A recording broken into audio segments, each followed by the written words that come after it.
Hey everyone, welcome to today's Explainer. We're diving straight into a massive psychological trap that catches almost every single one of us at some point. It's that fascinating tension between what is popular and what is actually true. Have you ever really wanted something, or maybe even believed something, just because it felt like the rest of the world was already on board? Well, you're definitely not alone. So let's unpack the psychology of popularity and figure out how to completely master the bandwagon fallacy. Everyone is doing it, so it's gotta be right, right? It's basically the ultimate hook for our human brains. It is completely natural to look at a massive crowd running in one direction and think, hey, they must know something I don't. I should probably run that way too.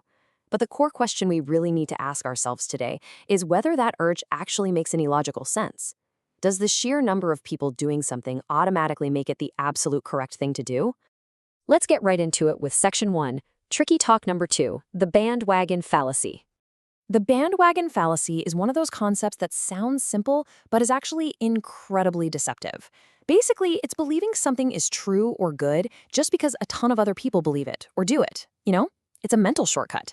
Evolutionarily speaking, sticking with the herd kept us safe.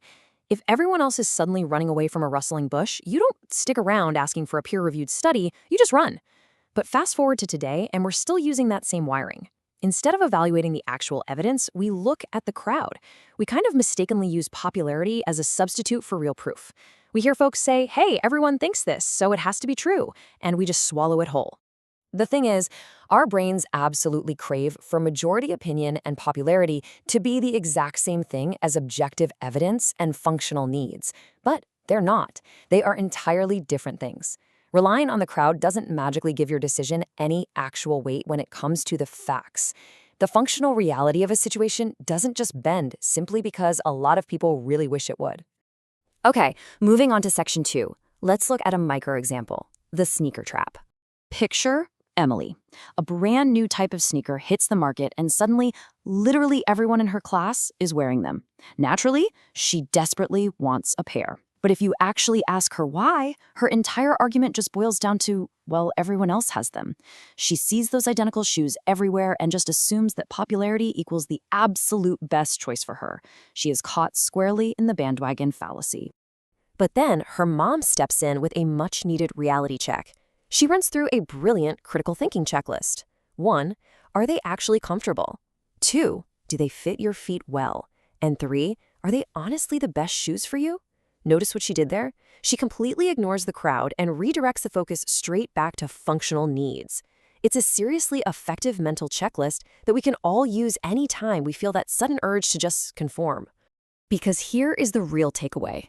Majority opinion does not dictate what is functional or correct for an individual. The whole crowd in Emily's classroom might be obsessed with that shoe, but that doesn't mean it won't give Emily terrible blisters. Sometimes the crowd is just flat out wrong for your specific situation. Popularity simply doesn't magically create functionality. Now, let's zoom out a bit for Section 3, the flat earth illusion, a macro example. Historically speaking, the stakes can get a whole lot higher than picking out sneakers. There was a time when a staggering 85% of people genuinely believed the earth was flat. Just imagine living back then. The social pressure to agree with that massive 85% majority would be astronomical. Everyone thinks this, so it has to be true, right? Except, well, the universe didn't quite get the memo.